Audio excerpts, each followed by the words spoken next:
Exercise 4B का question 9 है। अब क्वेश्चन 9 देखें, इसमें क्या है। Multiply the following decimal numbers. अब डेसिमल नंबर्स को मल्टीप्लाई करना है, तो इसमें ये मेथड पहले सीखें। बहुत से मेथड आपको सिखाएंगे, पहले इजी मेथड आपको सिखा रहे हैं, वो बहुत आपके काम आएंगे। अब देखिए, इसमें लिखा कि 6.6 मल्टीप्लाई 0.7, तो ये आंसर हमने निकाला है, लेकिन किस तरह से निकाला है ये आगे एक्सप्लेन करता हूं। ये जो 6.6 था, तो 6 पॉइंट इसके छोड़ दिया है, 6 ओवर लिख दिया है, और यहां पर देखिए पॉइंट के बाद 1 डिजिट है, तो हमने पॉइंट की जगह यहां 1 लिख लिया है, और 1 डिजिट की वजह से 1 0 लिखा है। अगर 2 डिजिट होते हैं तो 2 0 लिखते हैं, इसी तरह 3 होते हैं तो 3 लिखते हैं, ये रूल है। अब हमने 6.6 नहीं लिखा, पॉइंट की जगह 1 लिख लिया और इस 6 की जगह 0 लिख दिया, तो यहां पर आ गया कि 66/10 बन गया। तो उसमें मल्टीप्लाई का साइन ये लिख दिया, और 0.7 जो था उसमें 0.7 को छोड़ा, सिर्फ 7 को लिखा। ओवर लिखने के बाद पॉइंट के नीचे 1, और क्योंकि इसके भी पॉइंट के बाद एक ही डिजिट है तो एक 0 लिखा, तो 7/10 लिखा। तो यहां पर आ गया 66/10 मल्टीप्लाई 7/10। इतना करने के बाद स्टूडेंट्स, आपने इसके दोनों के न्यूमरेटर्स को मल्टीप्लाई कर लेना है और डिनोमिनेटर को मल्टीप्लाई करके उसके नीचे लिख देना है। अब हमने ये देखें, 7 6 are 42 का 2 लिखा और 4 कैरी आया, फिर 7 6 are 42 और उसमें 4 ऐड किया तो 46 बन गया। तो इस तरह हमारा आंसर ये बन रहा है 462। तो 10 10s are 100, तो 462/100 बन गया।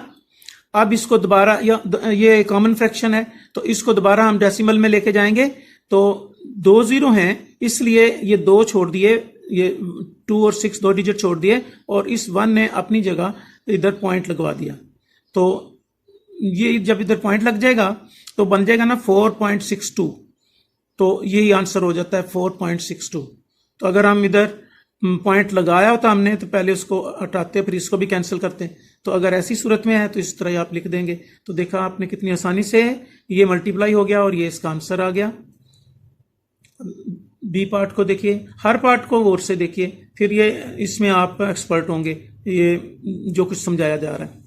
तो इसमें देखिए 7.1 मल्टीप्लाई 1.9, तो ये आंसर किस तरह हमने निकाला, इस तरह से निकाला कि ये 7.1 जो था, पॉइंट की जगह 1 लिखा और एक 1 डिजिट ही था, तो इसलिए उसका 0 लिखा, तो ये बन गया 71/10। फिर हमने मल्टीप्लाई का साइन ये लिखा, और 1.9 था तो पॉइंट नहीं लिखा, फिर ये 19 बन गया, तो पॉइंट की जगह 1 और एक ही डिजिट था यहाँ पर, तो एक ही 0 लिखा, तो 19/10 बन गया। अब ये देखिए, इसी तरह जैसे ऊपर वाला क्वेश्चन, अब ये वो हमने उसी जगह मल्टीप्लाई कर लिया था, ये जरा सा बड़ा नंबर है, इसको हमने साइड पर ये मल्टीप्लाई कर लिया है। 71 को 19 के साथ ये मल्टीप्लाई किया है, तो 1349 आया, ये ऊपर लिख लिया, ओवर लिख लिया, 10 10s are 100 ये लिख लिया। अब देखा, इसने पॉइंट लगवाना है इस 1 ने ऊपर कितने डिजिट छोड़कर, क्योंकि इसके साथ 2 0 हैं, तो ऊपर से 2 डिजिट छोड़ने हैं, 1 2, तो यहाँ पॉइंट लगना है, तो 13.49 बन जाएगा। ये आ गया 13.49, ये आंसर हमारा आ गया। अब हम चलते हैं सी पार्ट पर। 0.4 को मल्टीप्लाई किया गया है, 0.4 मल्टीप्लाई 0.9 जो है, इसको यहाँ हम ले आए कि लिख दिया 4 और पॉइंट की सीध में 1 और एक ही डिजिट था तो एक 0, 4/10, यानी 0.4 का बन गया 4/10। ये मल्टीप्लाई का साइन, और 0.9, 0 पॉइंट को छोड़ा है, 9 लिखा, ओवर लिखा, और पॉइंट के बाद एक ही डिजिट है, इसलिए 1 के साथ एक ही 0 लिखा, तो 9/10 बन गया। तो 4/10 मल्टीप्लाई 9/10। अब फिर न्यूमरेटर को मल्टीप्लाई करना है, 9 4s are 36, और डिनोमिनेटर को करना है 10 10s are 100, 36/100। अब ये देखिए दो छोड़कर ये 1 ने यहाँ पॉइंट अपना लगवाना है तो 0.36 बनना है। 0.36 को 0.36 कहते हैं तो 0.36 आंसर आ गया। इसका डी पार्ट देखिए 6.4 ये 64 बन गया। 6.4 को पॉइंट को हटाया तो अब पॉइंट के नीचे हमने 1 लिख दिया और इसकी वजह से 10 लिख दिया तो 6.4 का बन गया 64/10। ये मल्टीप्लाई का साइन यहाँ आ गया तो 0.8 को हमने बना लिया 8/10 क्योंकि इसका पॉइंट के बाद एक डिजिट था तो 1 के साथ एक 0 लगा तो ये 8/10 बन गया। अब यहाँ पर भी वैसा ही करना है, हमने ये न्यूमरेटर को मल्टीप्लाई करना है तो 8 4s are 32, 3 carry, 8 6 are 48 and 3 51 तो 512 बन गया। 10 10s are 100 बन गया। अब इसका ये 1 यहाँ आ जाएगा, पॉइंट लगवा देगा और ये 2 0 की वजह से 2 डिजिट छोड़ेंगे तो यहाँ पॉइंट लगेगा तो बन जाएगा 5.12। तो इस तरह डी तक हो गया हमारा।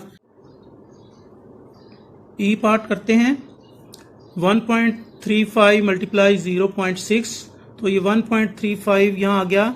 1 पॉइंट नहीं लिखा 35 लिख दिया तो जो पॉइंट नहीं लिखा उसके बदले में ये ओवर के नीचे 1 लिखा है और ये 2 डिजिट की वजह से अब 1 के साथ 2 0 लिखे हैं तो 135/100 बन गया। और ये मल्टीप्लाई का साइन यहाँ आ गया 0.66/10 बन गया। अब 135 को 6 से मल्टीप्लाई किया तो 810 आ गया और ओवर लिखा और 100 को 10 से मल्टीप्लाई किया तो 1000 बन गया। अब ये देखिए 1 के साथ 3 0 हैं तो ऊपर से 1 2 3 छोड़ के यहाँ पॉइंट लगना है। 1 ने अपना पॉइंट यहाँ लगवाना है और 0.810 तो 0.810 बन गया तो 0.810 तो ये इसका आंसर आ जाएगा। जो आंसर आता है फिर इधर लिखते जाते हैं। हाँ एक बात है कि 0.81 है ना तो अगर इधर 0 होता है, 1 होता है, 2 होते हैं, 3 होते हैं, वो 0 हम कैंसिल भी कर सकते हैं। तो जैसे ये 0 को मैंने कैंसिल किया हुआ है तो 0.81 भी इसको आंसर को ठीक माना जाता है। अगर कोई 0.810 लिख लेता है फिर भी ठीक होता है। अब एफ पार्ट देखिए 3.78 तो 3 पॉइंट नहीं लिखा, 78 पॉइंट की जगह 1 लिखा, 2 डिजिट की वजह से 201 के साथ लिखे तो 378/100 बन गया। तो ये देखा है डेसिमल से कॉमन फ्रैक्शन बनती जा रही है सबकी तो ये मल्टीप्लाई आ गया। ये 2.4 था, पॉइंट नहीं लिखा, 24 लिख दिया तो पॉइंट की जगह 1 लिखा तो क्योंकि 1 डिजिट था इधर तो 10 लिखा तो 24/10 तो ये कॉमन फ्रैक्शन ये बन गया, ये कॉमन फ्रैक्शन ये बन गया। तो इसी तरह सारे हम करते आ रहे हैं। यहाँ पर ज़रा बिगर नंबर है, ये ओरल की बजाय हम रिटर्न कर लेते हैं। 378 को 24 से मल्टीप्लाई किया तो ये आंसर आ गया 9072 और 100 को 10 से मल्टीप्लाई किया तो 1000 आ गया। अब ये 3 0 हैं तो इन 3 डिजिट के बाद पॉइंट लगना है तो 1 2 0 को मिलाया तो 3 यहाँ पर पॉइंट लगना है तो 9.072 ये आंसर आ जाएगा 9.072। अब इसका जी पार्ट करते हैं 9.08 तो 9 पॉइंट नहीं लिखा, 08 जो पॉइंट नहीं लिखा पॉइंट उसकी जगह 1 लिख दिया और 2 डिजिट हैं पॉइंट के बाद तो 2 0 लिख दिए तो 908/100 बन गया।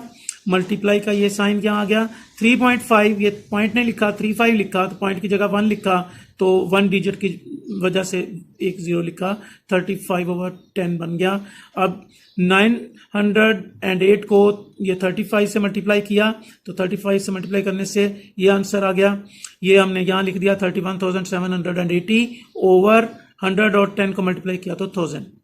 अब यहाँ 1000 के साथ क्योंकि 3 0 हैं तो हम 3 के बाद 1 2 3 इसके बाद इस यहाँ पर पॉइंट पुट करेंगे तो यहाँ पॉइंट आने से बनेगा 31.780 तो इसका भी 0 हम कैंसिल कर सकते हैं। ये लिख के इधर ये कैंसिल किया हुआ मैंने शो किया हुआ है तो 31.780 अगर नहीं कैंसिल करते फिर भी ठीक होता है लेकिन आपको पता होना चाहिए कि कैंसिल कर भी सकते हैं। जितने 0 यहाँ पर इस साइड पर होते हैं ना उनको कैंसिल कर सकते हैं। अब इसका एच पार्ट लास्ट पार्ट इसका देखिए 11.23 तो 11 पॉइंट नहीं लिखा 23 लिख दिया तो पॉइंट की जगह 1 लिखा है। 2 डिजिट की वजह से 2 0 यहाँ लिखे तो 1,123/100 और ये मल्टीप्लाई और 0.4 का 4/10 बन गया। अब इन दोनों को मल्टीप्लाई किया यहाँ ही ओरल कर लिया। 4 3 12, 4 2 8 और 1 9, 4 4 1 4, 4 1 4, इस तरह आप कर लें। बड़ा हो तो फिर साइड पे करें। और इसको 10 से किया तो 1000 बन गया। ये देखिए अब ये 1 2 3 छोड़ने हैं और यहाँ पॉइंट लिखना है, तो पॉइंट यहाँ लिखने से बन जाएगा 4.492, ये 4.492, ये फिर इसका आंसर आ जाएगा।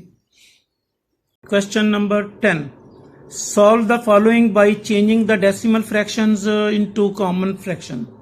अब कॉमन फ्रैक्शन में पहले चेंज करना है डेसिमल्स को, फिर सॉल्व करना है। अब देखिए किस तरह से, ये है 1.732 मल्टीप्लाई 0.5, तो हमने इसको नीचे लिख लिया। 1.732 मल्टीप्लाई 0.5 है, तो पहले हम 1.732 को कॉमन फ्रैक्शन में किस तरह लाएंगे कि इसका पॉइंट नहीं लिखा और इसको फिर ये पॉइंट छोड़ दें तो बन जाता है 1732। तो इस पॉइंट की जगह जैसे पिछले क्वेश्चंस में किया है, हम 1 लिख देते हैं और पॉइंट से इधर 3 डिजिट हैं तो 1 के साथ 3 0 पुट कर देते हैं, तो ये कॉमन फ्रैक्शन में ये चला जाएगा और ये बन जाएगा 1732 ओवर 1000। अब ये देखिए चेंज होकर ये बन गया है, ये मल्टीप्लाई का साइन लिख दिया है और 0.5 जो है वो 5 ओवर 10 बन गया है। अब हमने इस नंबर को 5 से मल्टीप्लाई करना है, तो इसको 5 से मल्टीप्लाई करने से ये आंसर आता है और 1000 को 10 से मल्टीप्लाई करने से ये 10,000 आता है। अब इसके साथ ये देखें 4 0 है, तो हमने 4 छोड़कर पॉइंट लगाना है 1 2 3 4, तो यहाँ पॉइंट आएगा। तो पॉइंट से इधर कुछ नहीं तो 0 लिखेंगे, तो 0.8660, ये आ गया आंसर इसका। अब बी पार्ट देखें जरा। बी पार्ट में 0.482, ये पॉइंट नहीं लिखा तो 482 लिख लिया, तो पॉइंट के बाद 3 डिजिट हैं तो 1 के साथ 3 0 पुट कर दिए, तो ये कॉमन फ्रैक्शन में आ गया और मल्टीप्लाई का साइन आ गया। 1.9 को 19 लिखा, पॉइंट की जगह 1 लिखा और 1 डिजिट है तो 1 0 लिखा, तो 19 ओवर 10 बन गया। अब हमने इस नंबर को 19 से ये मल्टीप्लाई कर लिया, मल्टीप्लाई करने से ये आंसर हमारा आ गया 9158, ये लिख दिया हमने, और 1000 को 10 से करने से ये 10,000 आ गया। अब ये जो आ गया इसको फिर डेसिमल में लेके जाना है, तो ये 4 0 की वजह से 4 छोड़ेंगे, 1 2 3 4 डिजिट छोड़ के यहाँ पॉइंट लगेगा, तो 0.9158 आंसर आ गया। अब इसके सी पार्ट पे देखें। सी पार्ट में है, इसके सी पार्ट में 2.415, तो पॉइंट नहीं लिखा तो 2415 लिख लिया है और पॉइंट के बाद नीचे 1 लिखा और 3 डिजिट की वजह से 3 0 पुट किए, ये भी कॉमन फ्रैक्शन में चला गया और मल्टीप्लाई का साइन आ गया। और 1.4 का पॉइंट नहीं लिखा तो 1 4 हो गया, पॉइंट की जगह 1 और 1 डिजिट है तो 0, 14 ओवर 10 बन गया। अब इस नंबर को 14 से ये हमने मल्टीप्लाई कर लिया, ये हमारा आंसर हो गया। इस आंसर को यहाँ लिखा और 1000 को 10 से मल्टीप्लाई करके यहाँ लिखा। अब ये 4 0 हैं तो 4 डिजिट छोड़कर पॉइंट पुट करेंगे, तो 1 2 3 4 यहाँ पॉइंट पुट करेंगे, तो ये बन जाएगा 3.3810। इस तरह हमारा सी पार्ट क्लियर हो गया। अब हमारा इसका डी है, डी पार्ट है आगे, तो 7.325, 7 पॉइंट नहीं लिखा, 325 ये लिख लिया। अब जो पॉइंट नहीं लिखा तो ओवर डालकर उसके नीचे उसकी जगह 1 लिख लिया और चूंकि इधर 3 डिजिट्स हैं तो 3 0 पुट कर लिए, तो देखा ये डेसिमल कॉमन फ्रैक्शन में चला गया और ये मल्टीप्लाई का साइन आ गया, 0.4 का 4 ओवर 10 बन गया। अब इस नंबर को ये 4 से मल्टीप्लाई कर लिया, ये आंसर हमने यहाँ लिख दिया और 1000 को 10 से करके 10,000 यहाँ लिख लिया। अब इसके 4 0 हैं तो 1 2 3 4 यहाँ पॉइंट आ जाएगा, तो ये आ जाएगा 2.9300, 2.9300। ये हमारा आंसर है।